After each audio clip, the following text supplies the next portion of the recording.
श्री गणेशाय नमः। श्रीमद्भागवत गीता का 11वां अध्याय। ओम श्री परमात्माय नमः। जय श्री कृष्ण। इस प्रकार भगवान के वचन सुनकर अर्जुन बोले, हे भगवान, मेरे पर अनुग्रह करने के लिए परम गोपनीय अध्यात्म विषयक वचन अर्थात उपदेश आपके द्वारा जो कहा गया उससे मेरा अज्ञान नष्ट हो गया है। क्योंकि हे कमल नेत्र, मैंने भूतों की उत्पत्ति और प्रलय आपसे विस्तार पूर्वक सुने हैं तथा आपका अविनाशी प्रभाव भी सुना है। हे परमेश्वर, आप अपने को जैसा कहते हैं यह ठीक ऐसा ही है। परंतु हे पुरुषोत्तम, आपके ज्ञान, ऐश्वर्य, शक्ति, बल, वीर्य और तेज रूप को प्रत्यक्ष देखना चाहता हूँ। इसलिए हे प्रभु, मेरे द्वारा वह आपका रूप देखा जाने शक्य है। यदि ऐसा मानते हैं तो हे योगेश्वर, आप अपने अविनाशी स्वरूप का मुझे दर्शन कराइए। इस प्रकार अर्जुन की प्रार्थना करने पर श्री कृष्ण भगवान बोले, हे पार्थ, मेरे सैकड़ों और हजारों नाना प्रकार के नाना वर्ण तथा आकृति वाले अलौकिक रूपों को देख। हे भरतवंशी अर्जुन, मेरे में आदित्यों को अर्थात अदिति के 12 पुत्रों को और 8 वसुओं को, एकादश रुद्रों को और दोनों अश्विनी कुमारों को और 49 मरुद गणों को देख। और भी बहुत से पहले न देखे हुए आश्चर्यमय रूपों को देख। हे गुड़ाकेश, अब इस मेरे शरीर में एक जगह स्थित हुए चराचर सहित संपूर्ण जगत को देख, और जो भी कुछ देखना चाहता है सो देख। परंतु मेरे को इन अपने प्राकृत नेत्रों द्वारा देखने को निसंदेह समर्थ नहीं है। इसी से मैं तेरे लिए दिव्य अर्थात अलौकिक चक्षु देता हूँ। इससे तू मेरे प्रभाव को और योग शक्ति को देख लेगा।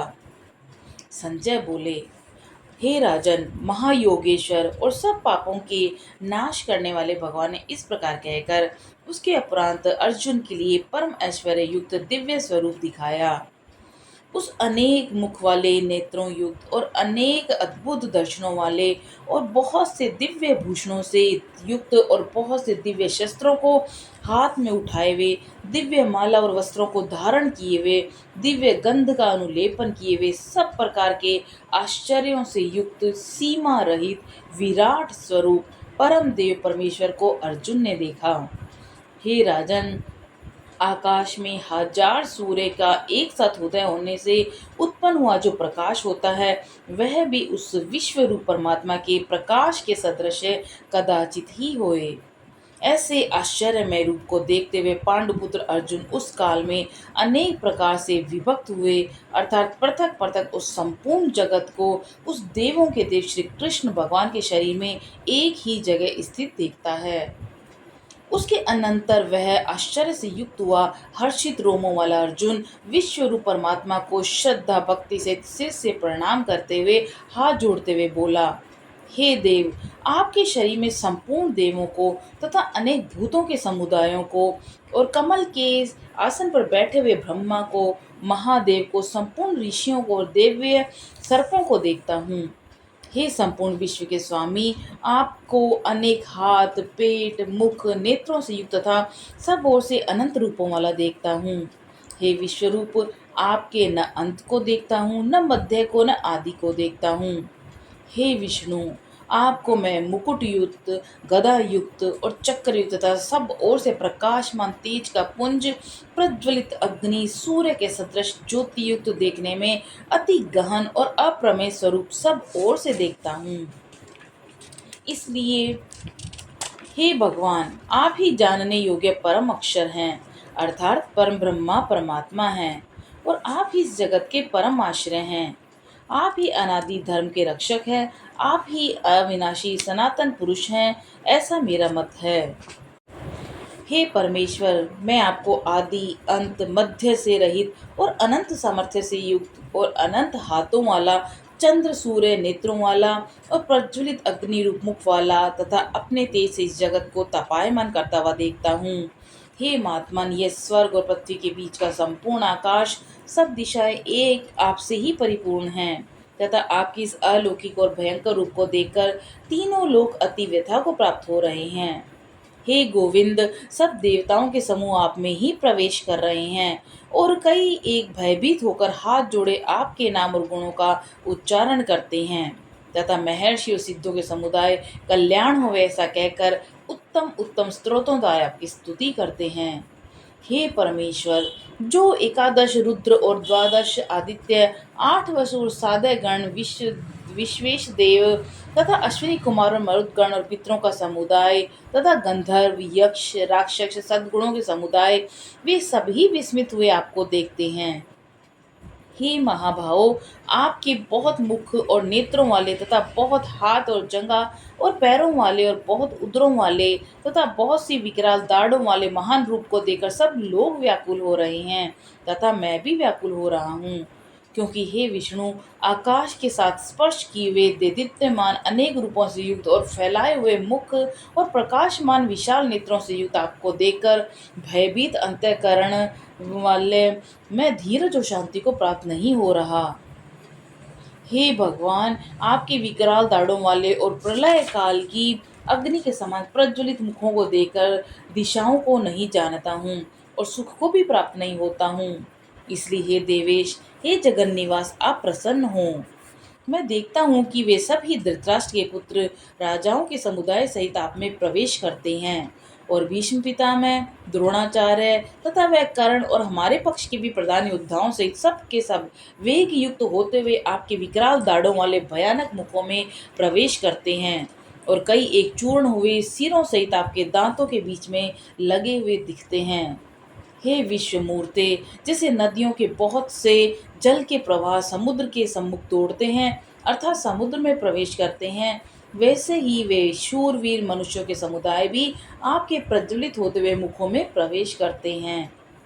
अथवा जैसे पतंग मोह के वश होकर नष्ट होने के लिए प्रज्वलित अग्नि में अति वेग से युक्त हुए प्रवेश करते हैं, वैसे ही यह सब लोग भी अपने नाश के लिए आपके मुखों में अति वेग से युक्त हुए प्रवेश करते जाते हैं और आप उन संपूर्ण लोगों को प्रज्वलित मुखों द्वारा ग्रसन करते हुए सब ओर से चाट रहे हैं।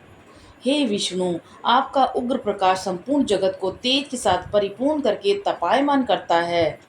हे भगवान, कृपा करके मेरे प्रति कहिए कि आप उग्र रूप वाले कौन हैं। हे देवों में श्रेष्ठ, आपको नमस्कार है। आप प्रसन्न होइए। आदि स्वरूप आपको मैं तत्व से जानना चाहता हूँ, क्योंकि आपकी प्रवृत्ति को मैं नहीं जानता।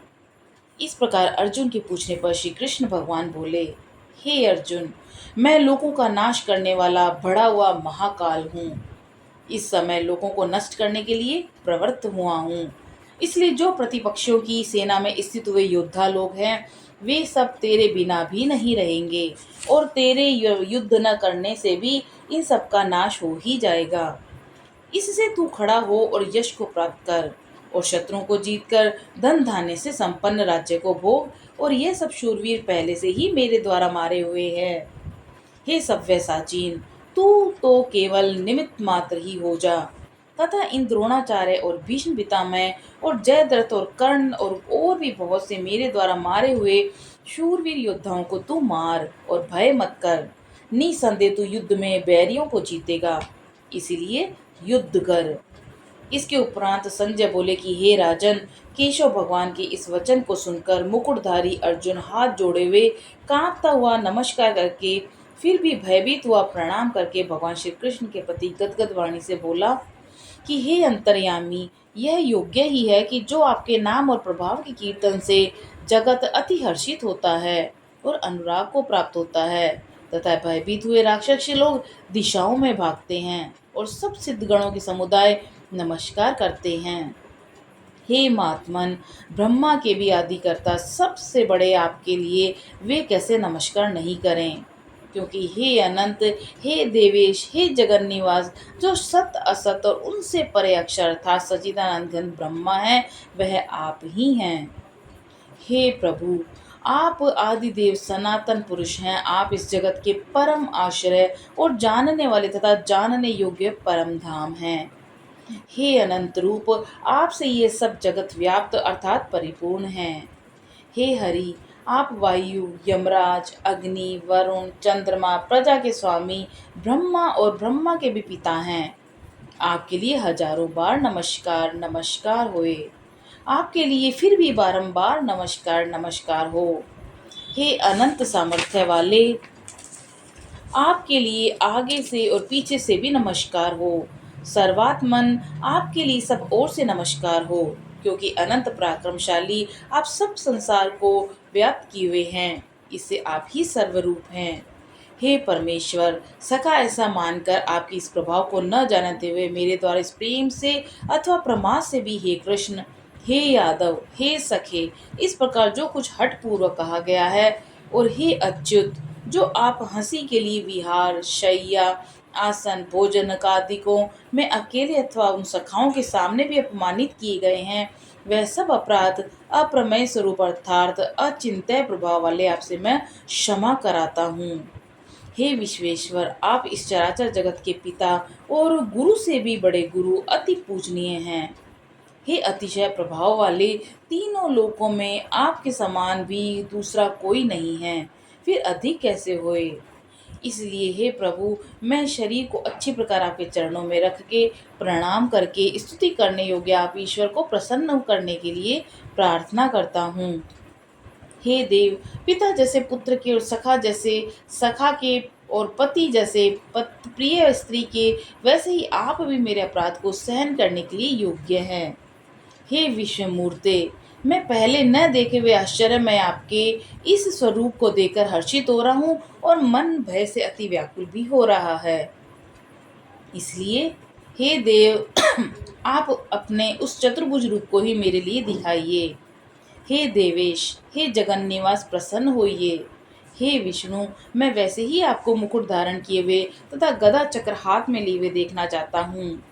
हे विश्वरूप, हे शस्त्र भाहो, आप उस ही चतुर्भुज रूप से युक्त हो जाइए। इस प्रकार अर्जुन की प्रार्थना को सुनकर श्री कृष्ण भगवान बोले, हे अर्जुन, अनुग्रह पूर्वक मैंने अपनी योग शक्ति के प्रभाव से यह मेरा परम तेजोमय, सबका आदि और सीमा रहित विराट रूप तेरे को दिखाया है, जो कि तेरे सिवा दूसरे पहले किसी के द्वारा नहीं देखा गया। हे अर्जुन, मृत्यु लोक में इस प्रकार विश्व रूप वाला मैं न वेद और यज्ञों के अध्ययन से, न दान से, न क्रियाओं से और न उग्र तपों से ही तेरे सिवा दूसरे से देखा जाने को शक्य हूँ। इस प्रकार मेरी इस विकराल रूप को देखकर तेरे को व्याकुलता नहीं हो और मूढ़भाव भी नहीं हो, और भय रहित और प्रीतियुक्त मन वाला तू उस ही मेरे इस शंख चक्र गदा पद्म सहित चतुर्भुज स्वरूप को फिर से दे। उसके उपरांत संजय बोले कि हे राजन, वासुदेव भगवान ने अर्जुन के प्रति इस प्रकार कहकर फिर वैसे ही अपने चतुर्भुज स्वरूप को दिखाया, और फिर महात्मा कृष्ण ने सौम्य मूर्ति होकर इस भयभीत हुए अर्जुन को धीरज दिया। उसके उपरांत अर्जुन बोला, हे जनार्दन, आपके इस अति शांत मनुष्य को रूप को देखकर अब मैं शांतित हुआ अपने स्वभाव को प्राप्त हो गया हूँ। इस प्रकार अर्जुन के वचन को सुनकर श्री कृष्ण भगवान बोले, हे अर्जुन, मेरा ये चतुर्भुज रूप देखने को अति दुर्लभ है कि जिसको तुमने देखा है, क्योंकि देवता भी सदा इस रूप के दर्शन करने की इच्छा वाले हैं। हे अर्जुन, न वेदों से, न तप से, न दान से, न यज्ञ से इस प्रकार चतुर्भुज रूप वाला मैं देखे जाने को शक्य हूँ, जैसे तुमने मेरे को देखा। परंतु हे श्रेष्ठ तप वाले अर्जुन, अनन्य भक्ति करके तो इस प्रकार चतुर्भुज रूप वाला मैं प्रत्यक्ष देखने के लिए और तत्व से जानने के लिए तथा प्रवेश करने के लिए अर्थात एक ही भाव से प्राप्त होने के लिए भी शक्य हूँ।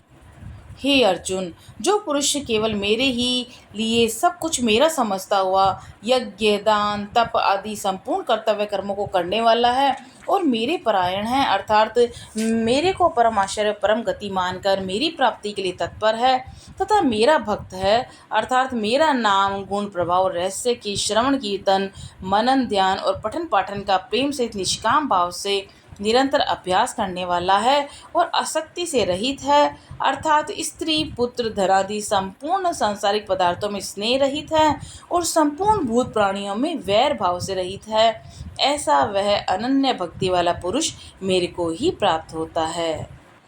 बोलो सियावर रामचंद्र जी की जय। बोलो श्री कृष्ण भगवान की जय। जय श्री कृष्ण। इति श्रीमद्भागवत गीता रूपी उपनिषद और ब्रह्म विद्या और योग शास्त्र विषयक श्री कृष्ण और अर्जुन के संवाद में विश्व रूप दर्शन योग नामक 11वां अध्याय। जय श्री कृष्ण।